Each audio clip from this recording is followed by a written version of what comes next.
Everybody. We're going to go ahead and get started, and we will try to be done at 10:55, so it gives you about 5 minutes to get to your next track if you choose not to continue on in this one. I will not be hurt. I might silently shed some tears, but if you have to leave to go to another track, I'll certainly understand. We've designed this so that there's a little bit of repetition, because if we get new people every time, I'll need to define some terms, but for the most part, we're introducing new material and or going deeper in each of the tracks. So I invite you to stay for as many as you'd like, but I understand if you'd like to taste a little bit from the other tracks as well. So it's my pleasure to introduce myself. My name is Randy White. I direct the Center for Community Transformation at Fresno Pacific University. The Center for Community Transformation is a community benefit organization, which is what we call nonprofits out in my neck of the woods. It always seems funny defining something you are by what you are not. So nonprofit just doesn't seem to do it for me. So we call ourselves a community benefit organization, or a CBO. And that CBO is just finished its 7th year, and we're responding to community initiatives, have a number of them in the city. I'm happy to tell you more about that. I won't be spending much time talking about it. If you're interested in what the Center for Community Transformation does, I've got an information sheet on the side table. You're free to take one. It's the blue sheet, and that'll tell you a little bit more about our 4 initiatives, which are social enterprise, financial literacy training, Latino leadership certification, and a whole host of city shaping efforts, anti-human trafficking research, homelessness training, and working with the mayor's office in interfaith work. So I'm from California. Let me just dispel a few myths. I do not surf. I don't live near an ocean. I did see a dog surf once. That was pretty cool. But I don't have long hair, and I don't smoke cannabis, and there's just all sorts of the symbolic things that California stands for. It's just not me. Fresno, California is inland. It's the heartland, and it is home to the highest poverty. The city with the second rate of concentrated poverty of any large city in the United States. And so that's formed a lot of what we do and why we do it. And I'll tell you a little bit more about that. So this track you've chosen is going to outline a social enterprise model response to poverty alleviation. We'll define social enterprise. We'll give then a case study in the next workshop of a city that's creating a social enterprise ecosystem. Hopefully that will be one of the words you'll know by the time you finish this seminar today. What is an ecosystem, and why do you need one when you're creating social enterprise? One that has spawned dozens of social enterprises in a context where that's pretty important to us. We'll talk about how to distinguish between good and marginal and ugly models of social enterprise, and then we'll, in the final time together, address the spirituality of the entrepreneur and of social entrepreneurship as well. How to sustain oneself in this kind of movement. So, much like Bob Lupton, and a little bit inspired by Bob, my family and I, 26 years ago, moved into the highest crime, highest poverty neighborhood of our city, which at that time had the highest rate of concentrated poverty of any large city in the U.S. That neighborhood was nicknamed the Devil's Triangle, primarily because of the drugs, the crime, the violence in the neighborhood, and we raised our 2 children there. Sometimes going to bed at night, we would look at each other, and Tina and I would say, "We are bad parents. Look what we're exposing our children to. How can we do this?" But God began to show us over the years how He was there with us, and how actually He was investing in our children by the act of this incarnational ministry, and how they were learning things that were mysteries to so many other people, and remarkable things would happen. We've written a little bit about that in our first 2 books, Journey to the Center of the City and Encounter God in the City. And those books are still in print in case you're interested in that story. But having lived there so long, you can imagine the social issues that sort of parade in front of your face every day.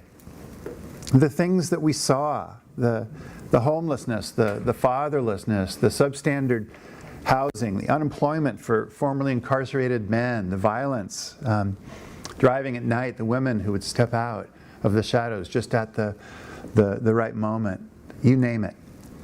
And we've seen projects come and go to deal with all of those problems. And here's what we've learned about the solution to all of those problems. Can I get a drum roll of some sort? This is a dramatic moment, right? There you go, drum roll. Form another nonprofit, that'll fix it. Right? Well, I might have thought that for a long time. The trouble is, our solutions can become part of the problem. And if I can get this to work, we'll talk about it. They can create dependency. They're often unsustainable and transient. In fact, they themselves, our solutions, become edifices that need to be propped up and supported. Right now, there are more than 1.5 million 501c3s in the U.S.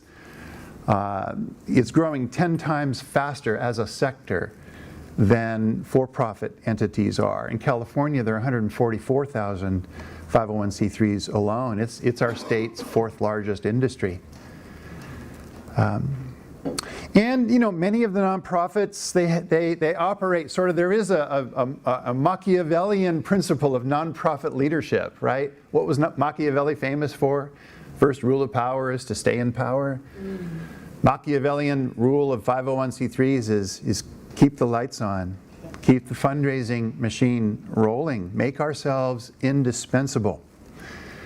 Now, please don't get me wrong. This has been my world. There are great community benefit organizations. It's the world I've been steeped in for 30 years. But in all of that time, I've never heard the leader of a CBO say, well, the problem is fixed. We should close our doors now. Right. They're just not set up that way. And now, add to that the whole realm of philanthropy and how philanthropy is changing. Look what the new tax law, for example, just did, doubling the standard deduction. And I'm talking to CBO leaders all around the country who are telling me they're seeing donations gone down now. True. There is a relationship between getting a tax credit and being willing to give. Unfortunately, but that is the way it is. So we're seeing a reduction in philanthropy. When you can just automatically have a tax deduction. So other revenue streams beyond donations are needed.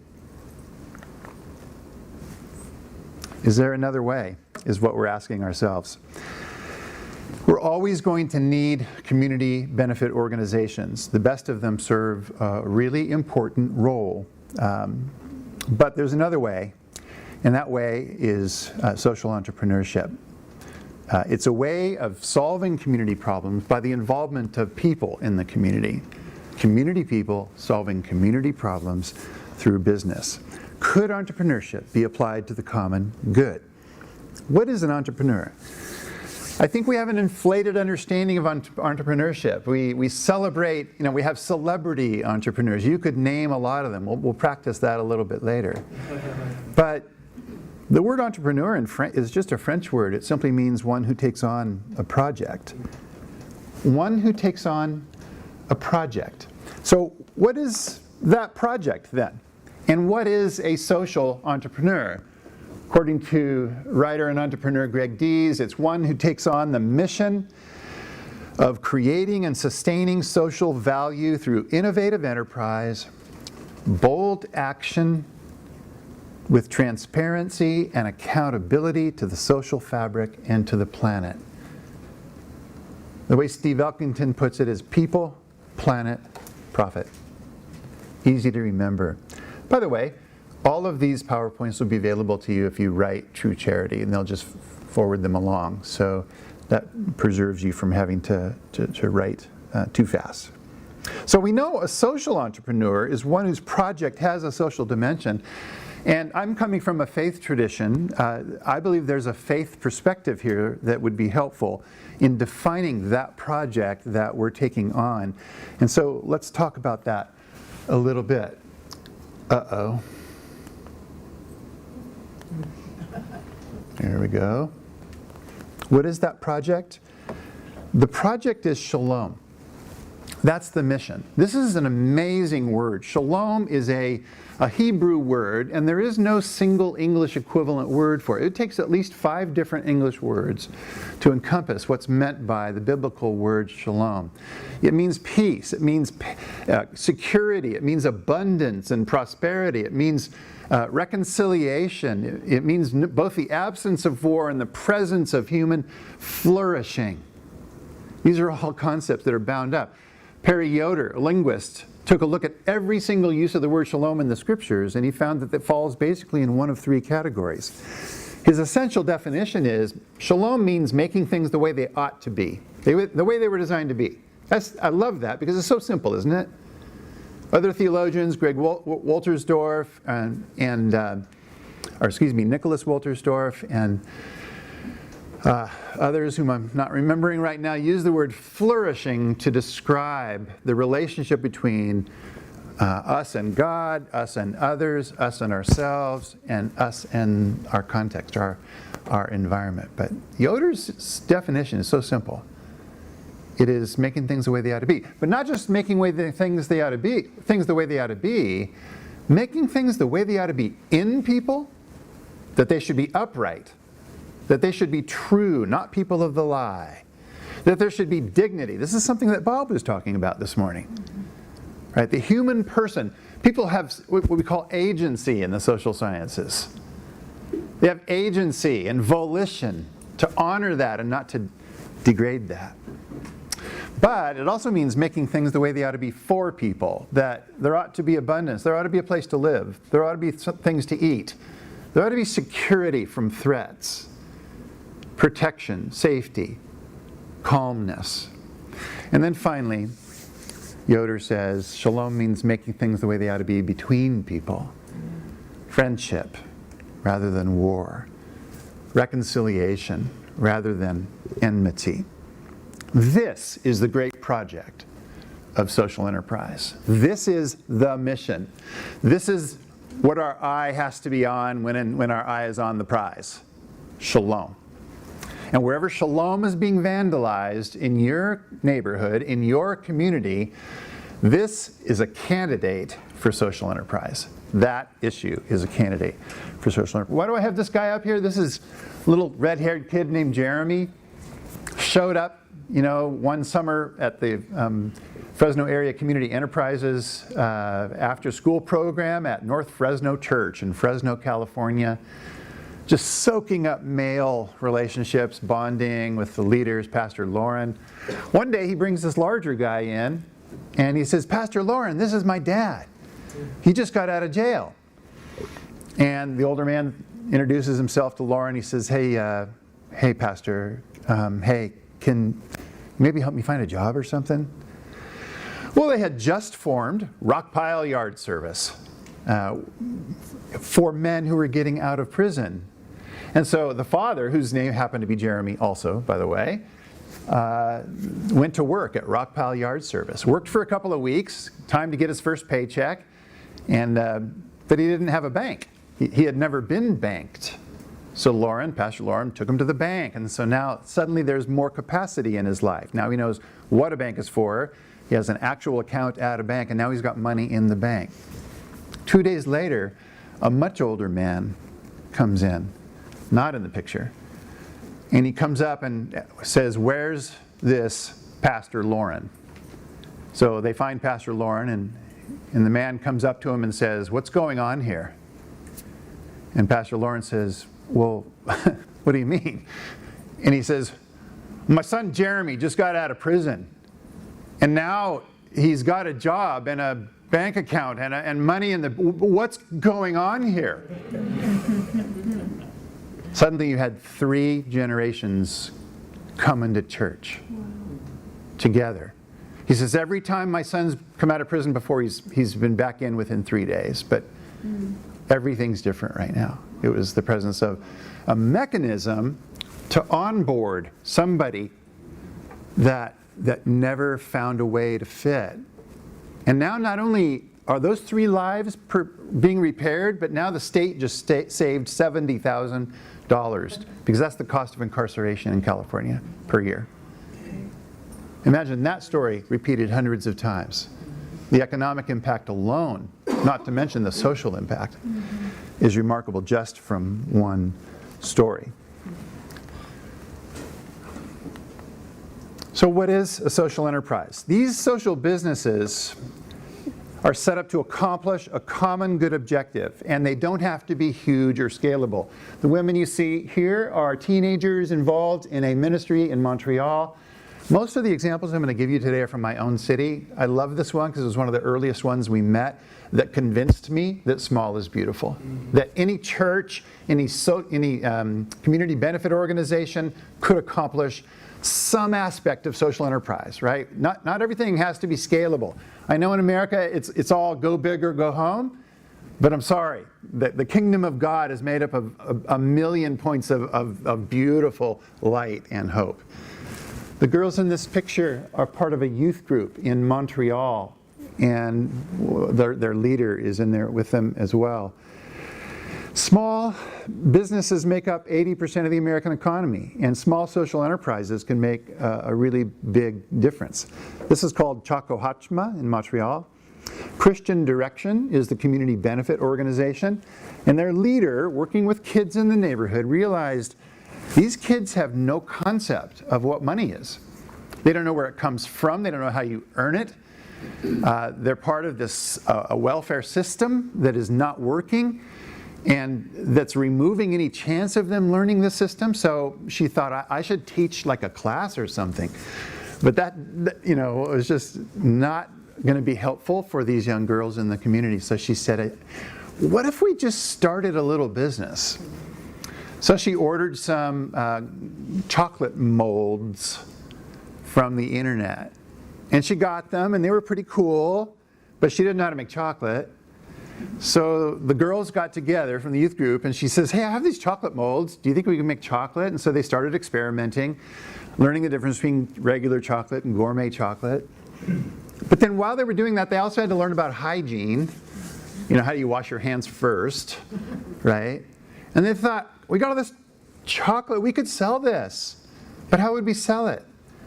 So they started thinking about online platforms, and then a couple of the girls went out and talked to vendors in the community, and they cut a couple of distribution channels, and they'd come back, and every week there'd be something else they'd learn. Finally, at the end of the summer, they began to sell their chocolate in several locations, and they came back with about $400 each in their pocket as a result of these sales. Only, just like Jeremy, none of these girls were banked. So now they had to learn about banking.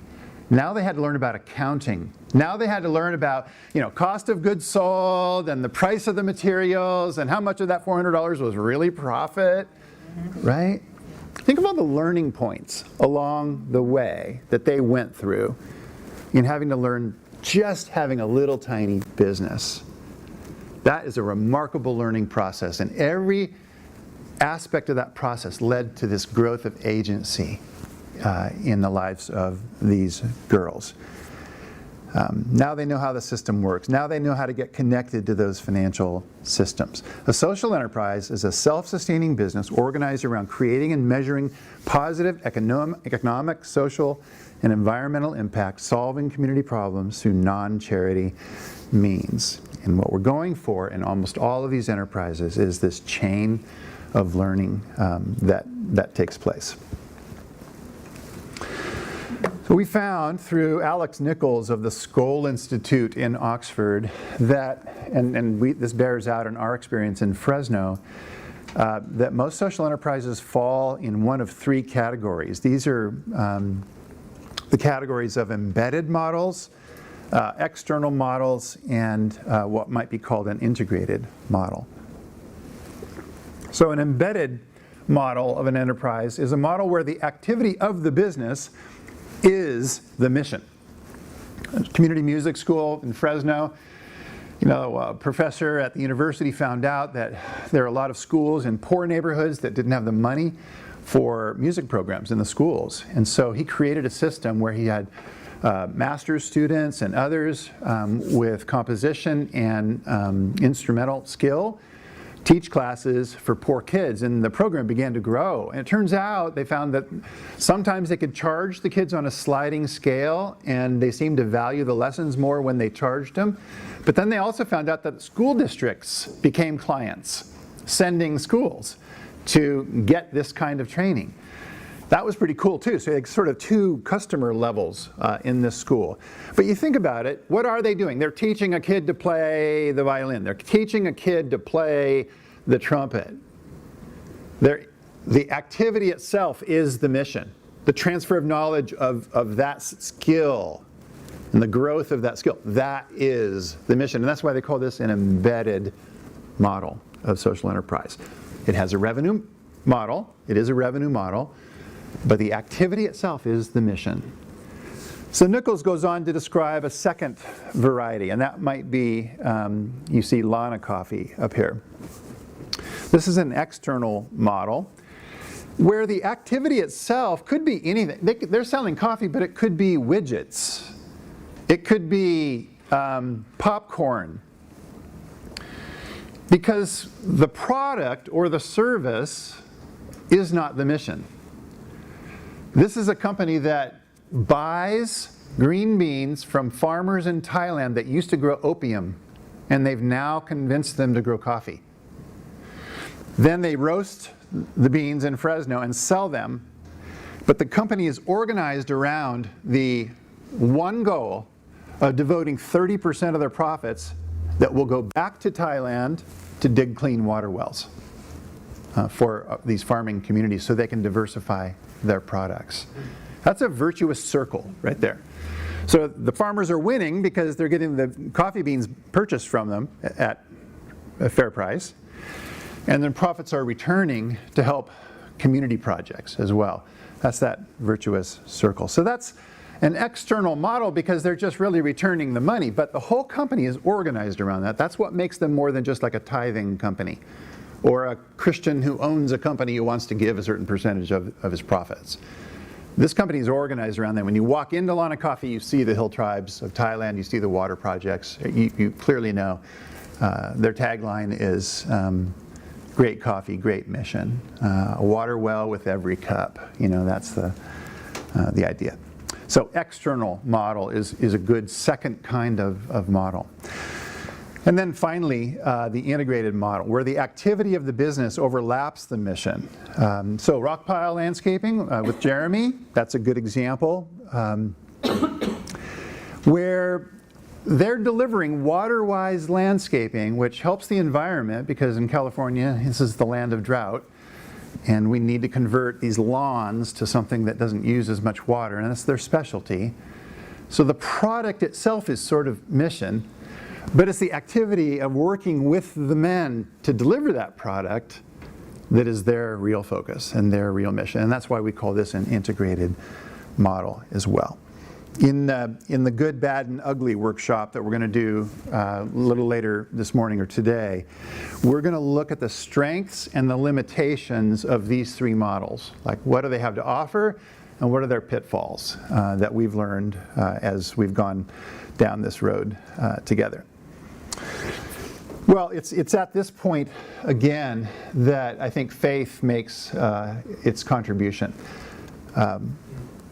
Theologians have noticed how consistent the approach of the social entrepreneur is to really deep values in the Christian scriptures. And their perspective really brings insight. So here you see Tim Keller. He's a Protestant theologian. He's a pastor in New York City that, interestingly, runs an annual pitch fest for social entrepreneurship at the church. A pretty sophisticated system. And he notices a couple things. So how similar entrepreneurship is to the process we see from God in Genesis. He says that God brings order out of chaos, and actually so does the social entrepreneur. The chaos of the market, the chaos of a community problem that a solution that community people are coming up with an exchange model embedded in it, is bringing order to chaos, which aligns with what God does. Secondly, he notices that God risked giving freedom to human beings and social enterprise. Sorry, I'm skipping. God created. God creates so that others can share in the good, and so do social entrepreneurs. They create new products, they create new services, they create win-wins, which is the only way you can survive in an exchange system, right? Everybody has to believe that they're winning. Thirdly, he says, God engaged in risk for the potential reward. He gave humans freedom, and then, of course, along with that, sacrifice. There was hope, there was a vision of what could be. And this is sort of the world that entrepreneurs live in. They have to engage in risk. In fact, ask a businessman, how do you spell faith? They'll tell you, faith is spelled R-I-S-K. And that's the world business people live in from day to day. And then finally, the goal of a new humanity, and a humanity reflecting the image of God. So social enterprises pursue a win-win. We were talking about Tom's Shoes the other day, a famous enterprise around a model that says every time we sell a pair of shoes, we're going to give a pair of shoes.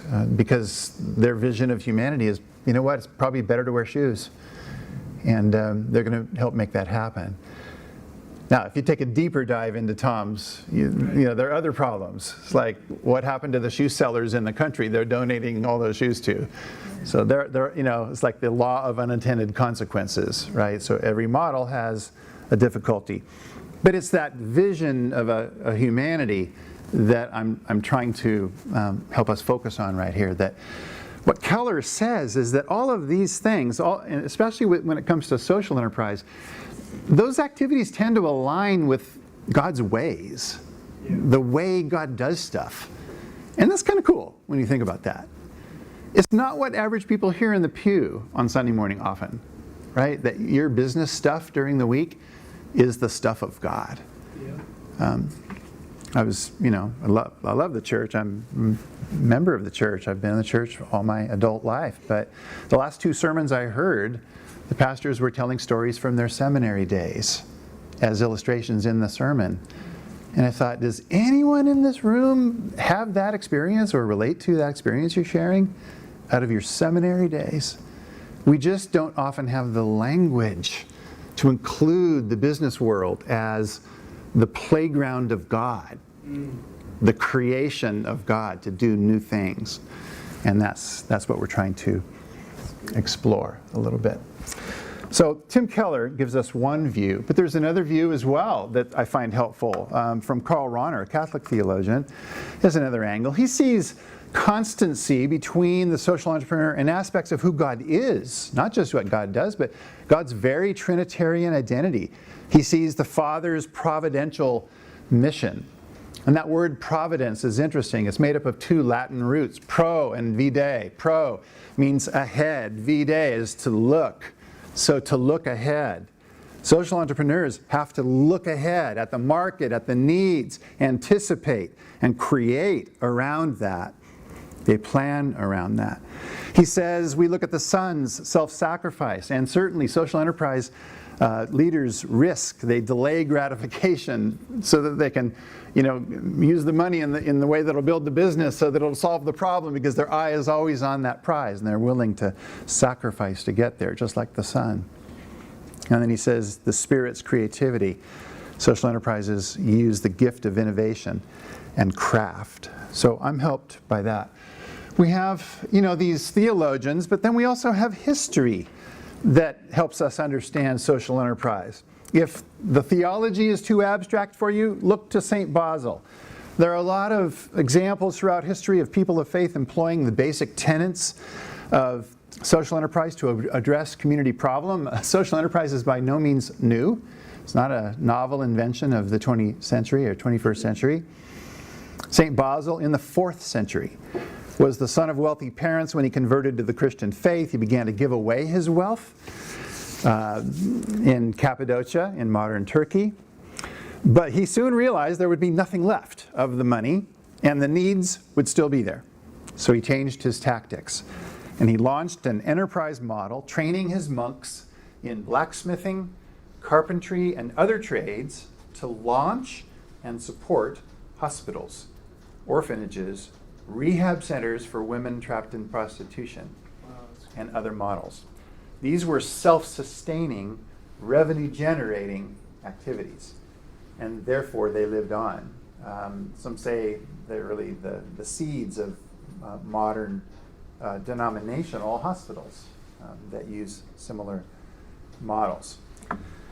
Now, this form of enterprise, what we've been describing as this sector, social enterprise, has been noticed by impact investors across the country. In fact, impact investing is one of the fastest growing categories of investment. In the last 2 years alone, growing 38%, according to the USSIF, the Forum for Sustainable and Responsible Investment. And if you've noticed, in advertising today, in today's culture, the onus is really on traditional businesses and companies to demonstrate that they're very serious about integrating social impact into their very mission. Impact investors regard social impact as part of the ROI package, the return on investment package. So they'll take lower financial profits if there's a clear, measurable social return as well. So they don't want to lose their money, but they're willing to make a little less if you can demonstrate there's actual social return that the whole community is going to benefit from. Amy Minnick, in her book Profitable Charity, details the spectrum of options and models available to impact investors. So what do you have here? On the right, you've got traditional, what you will all call nonprofit organizations or community benefit organizations, mission only on the left, and the words are left off, but that's profit only on the far left. And so here you have a donation-funded charity, a traditional nonprofit model where you're focusing solely on your mission and you're funded by donations. Next to that, Minnick outlines what she calls a charity enterprise. This is a charity with a revenue model to fund and carry out your mission. Right? Many churches have always, if your church has a daycare center, that's a revenue model, and hopefully it's self-sustaining, right? It's providing a community need, and it pays for itself. So these are fairly traditional. Next to that is what she calls an impact company. And this is a business that seeks a positive social and spiritual impact along with financial profit. Next to that, what she calls a tithing business. The owners contribute some profits to charity, but there's nothing inherently missional about their business activities. And next to that, this is a traditional business concerned with profit only. Their idea is to maximize shareholder return regardless of the effect on the employees, on the environment, or on the community. And what Minnick is saying is that these two right here, right next to each other, are kind of the impact investing sweet spot. Investors of faith will find a comfort zone right here if they want to invest their money in a way that's going to make a difference.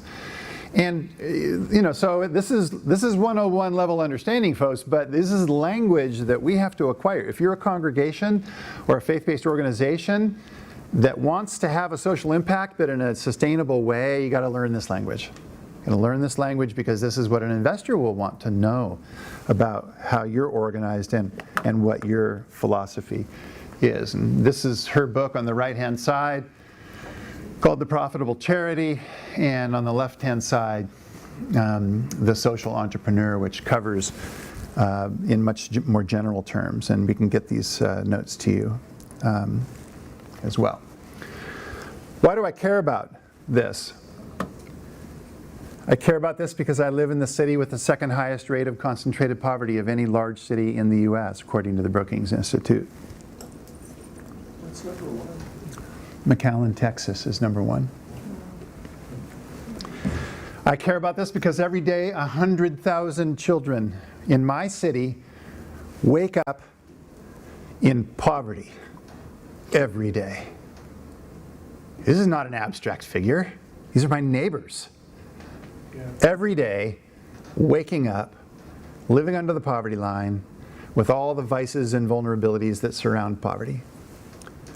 And I think God looks at that and says, 100,000 children in Fresno living in poverty is not my design. And what are y'all going to do about that? I care about this because our high dropout rate. 90% of black youth who drop out will go to prison, compared to only 12% of those who graduate, according to the U.S. Department of Labor stats.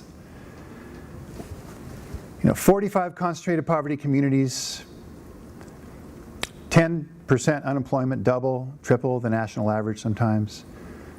Larger number of persons re-entering society after incarceration per capita, lack of industry diversification. These are my realities. And in Fresno for years, until about 20 years ago, all of us as faith leaders were, we could all have stories about how someone had changed their life, and that made us feel good about what we were doing, but never moving the needle on the issue of poverty. And Fresno is sort of Bible Belt-like. We've got a lot of churches in Fresno. City of 500,000 people with 600 churches. I'd say, you know what? There's some asset there, but never moving the needle on poverty. What's wrong with that picture? So we wake up in that city every day, and in what way does our faith impact what we're going to do? Why do you care about this? Why are you in this track? What's your city struggling with that's like pricking your conscience, that leaders can't seem to get together on? Or there might be some efforts here, but they just fall short. Is there something troubling you about your city, where shalom is being vandalized somehow, and God, when the sun, that bright edge of the sun finally creeps to your city, and everybody starts waking up that 100,000 of your children are waking up poor, and God is saying, how can you live with this? That's the question. What are those things that are troubling us, for which our well-worn solutions have not moved the needle? And this is in no way to denigrate those solutions, although some of them should be, right, as we're learning from Bob. This is not to say we've gotten it all wrong, we utterly got to change. Those things are terrible. No, this is to say some of us might want to try some new stuff. Yeah. Some of us might want to go down a new road and just experiment. I think God loves experimentation. He loves to ask, what if? So why do you care about it? What's your city struggling with? I'd like you to get a handle on that. And if some of you like to travel with us over the course of the other 3 seminars, you have a chance to think about that a little bit. Our context is that, and it's also a lack of educational attainment, substandard housing, food insecurity, unemployment. You have all of these. These, what we've learned, form categories for potential social enterprise. And so gathering with people with expertise in these areas and asking, how might an exchange model be implemented that could move us down the road? I'm going to talk a little bit here, just giving you an overview of what we've done in our own city. I'm not going to go into depth right now because that's what the next seminar is all about. We're going to help you understand each of the components of how did we create a social enterprise ecosystem in our city, and that's going to be in the Sparking Innovative Solutions workshop. And so I'll develop more of the story there. But let me just mention a couple things. Our mayor, a brilliant woman who served 2 terms, had the privilege of serving on her community advisory panel for 8 years. Also one of the most articulate followers of Jesus I've ever met, but somebody who's like this classic policy wonk combined with influential leader. She got a bunch of faith leaders together and she asked a provocative question of us all. The question was this: what do you all think are the economic things that pastors can do to seek the peace of your city? I can guarantee that question had never been asked before. Never. And you should look at these pastors looking at each other with blank stares. Ask them what the spiritual needs of the city are. Ask them what the social needs of the city are. They could talk to you, they're blue in the face, but ask them what the economic implications of their ministries are, and they just had no clue. But she was thinking of economic units and economic influence, and it was a whole new ballgame. The mayor's challenge led to this summit that we started called the Work of Our Hands, where we began to create the category for church-based job creation. 7 years ago, no one knew what social enterprise was in our city, and now there's a whole ecosystem there to support it. It involves a social business plan workshop. We do a couple of these a year, and we just had one last week, in fact, and we had almost 40 people from the community. And they came with all sorts of ideas. A business idea for harvesting down trees in the Sierras impacted by the bark beetle and then reforesting. A commercial kitchen for low and moderate income food entrepreneurs. A business to teach kids in our city about science in a context with low educational attainment. A church wanting to create first jobs for hard to hire people. And so we took them through some basic training in writing a business plan. We have examples of the business plan template that we use, and you can also find that on our website. But this is sort of the first part of the process. People just come bringing their idea and saying, could this work? And then we work with them just a little bit to do that. Then we run a pitch fest. We call it the Spark Tank. Kind of like the Shark Tank without the teeth, though. We don't like sharks. We call it the Spark Tank. And they come and pitch. And we've got local social enterprise leaders that act as judges. And I guess I'm not advancing this one as well. Sorry, there's the business plan workshop, and there's the Spark Tank Pitch Fest. And, you know, we hold it at Lana Coffee. It's really a lot of fun. I'll talk more about this in our Sparking Innovative Solutions workshop if you want to know how our Spark Tank works. But it's created buzz around this social enterprise space. And now we're in our 7th year of the Pitch Fest. The smallest awards are $500, the largest are $6,000, and it's really amazing what can be catalyzed by such small investments. But in fact, we call this a small is beautiful approach. None of our 43 Spark Tank Award winners have been able to scale to, Apple status, but their impact really is very measurable. These are some of the companies that we've helped to launch. They're diverse models, including an inner city fitness club teaching discipline and discipleship, a coffee shop employing women in rehab, a fashion company run by a women's shelter, a recycling business employing homeless men, a landscaping company employing men coming out of incarceration, an art business focused on soldiers that have PTSD, a temp agency, a thrift store employing people from a specific neighborhood, and many, many more. In the last 3 years alone, 260 people have been employed, all of them with barriers to employment. Thank you. 58% success rate, that's twice the national average. Why is that? This is hard stuff. Why is that? Yeah, passion plus congregations surrounding them gives you an instant customer base, right? Instant, a hybrid model will work because, it's going to sustain itself by sale, but sometimes you need an infusion of cash. Sometimes you need mentors to come and help. Pastor Lauren said, they had 8 guys in the church that they asked him to do everything from sing in the choir to usher, and they always said no. But the minute he asked them to come and do an in-service on how the guys that they were employing should be able to avoid cutting their foot off with the lawnmower, they were there to do that workshop. Yes. Right? So all of a sudden, leadership coming out of the woodwork to help. That's the secret sauce. That's why it's double the national average in success rate. We've taken 13 teams through our Social Enterprise Academy. And just $100,000 invested over the last 3 years has generated now $3.7 million in revenue.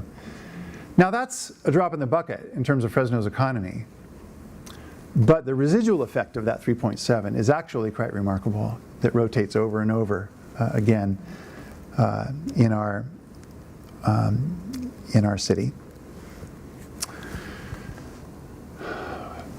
There's a congregational approach to social enterprise. Here's one up in Vancouver, BC. They run 3 social enterprises, and social enterprise is broad enough to handle all of these models. This one does a renovation business with men who are coming out of addiction. They do a catering business with women coming out of prison, and they do a pottery studio with developmentally disabled adults. And it fits under the umbrella of the church, is supported by the church, but all of them generate revenue that pays the bill that it takes to run the work. We run a social enterprise academy. Everybody who wins a Spark Tank is sent to the academy. And in our next session, we'll show you what we actually go into in the academy. We measure what we do. So right now, about 40% of the entrepreneurs running these are Latino, about 49% white, and 12% African American. We also measure the gender, which is 53 to 47.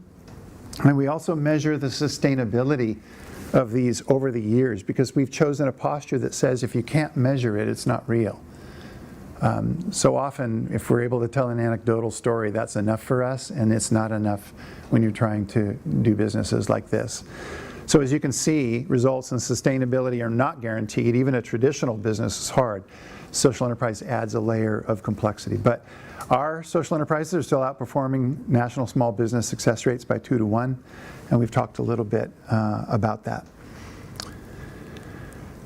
This is a communal effort, and as part of our theory of change, the top bar you see on the left-hand side represents a pipeline. People come to us, they go to our Spark Tank, they go to our conferences, they do our business plan workshop, they go to our academy. And as they're in that pipeline, that leads to specific social problems being solved by sustainable needs, and that leads to economic and social flourishing. There's that word again. Core to what we talk about when cultivating the social enterprise system, ecosystem in our city, is our eye is always on this prize, right? Now, we also involve mentoring, advocacy, finance. This leads to healthy entrepreneurial ecosystems. So while our eye is on this, we realize that's not just for one person entering. This is for a city. So that's why we include this as part of both systems. The lower pipeline, we're not there yet. We're dreaming and praying right now about a micro, low, LMI is low and moderate income micro enterprise pipeline as well. And some of the same features of the ecosystem and the other aspects of what my organization does will be available to the LMI micro enterprise pipeline as well. Faith and finances, Yeah. from Jobs for Life. Oh yeah. That'd be cool. Yeah, Faith and Finance. We're the West Coast hub for the Chalmers Center Faith and Finance Training. So we have 3 train the trainer level trainers. This is a communal effort. So this is how a city should begin.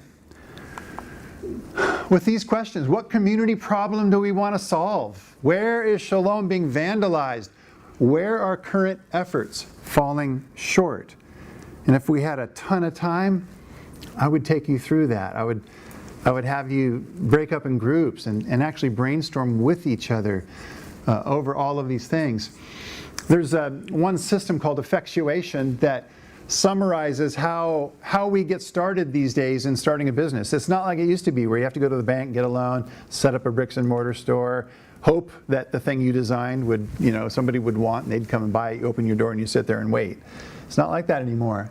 What they'll tell you is, as you're asking these questions up here, you all should be asking this question: what do I have in my possession right now? Like, do I have a knowledge or skill set? Or that famous oatmeal that everybody asks me for? Or that art thing I just produced that people keep telling me, you should sell that stuff? What do I have right now? What asset is at my disposal right now? And is it me, or is it something my city has that no one's ever said, do you realize we have a lot of this stuff here in our city? Like, what asset? What do you have in hand? This is the first rule of business now. Start with what you have. Secondly, crazy quilt. You think, I don't know how to start a business. I don't know how to do this. I don't have all those broad knowledge and skill sets. Just like the old crazy quilts that are made of scraps of other blankets that you were going to throw away, but there was that one good piece. Or that old t-shirt you love, and you quilt it into a blanket. This is also how businesses can be formed when you patched together the kind of skill and expertise to put a team together with people who are as passionate about solving that community problem as you are. And they bring a particular skill set, and they bring a network too, and they bring relationships and perhaps congregations or those kinds of assets along with them. So crazy quilt principle. Affordable loss principle. What can I afford to lose? How much of my retirement can I afford to lose? How much of my savings can I afford to lose and not be sent into crisis? How much am I willing to risk, in other words?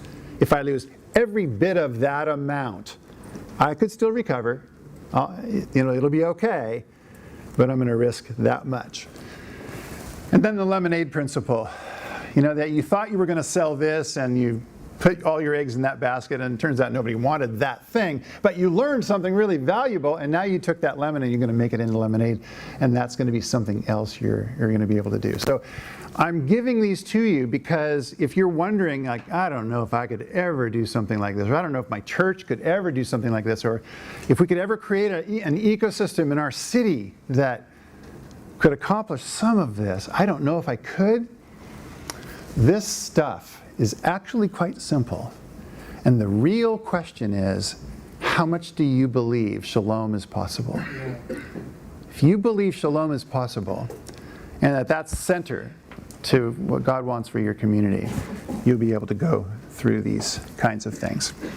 I'll quit now. There are a couple of other reads that could be helpful for you. Additional resources. The business is impact. This is Dave. This is all about Dave's creativity and his commitment to men repairing their lives. Dave works for King's Cornerstone Recycling in Fresno. And they created this new business, Rescue Rags, because they were getting a lot of clothing. They can't resell the cotton stuff, so they have a special machine that'll cut it up into little rags. And they created these containers with stuff they already had, the bird in hand principle.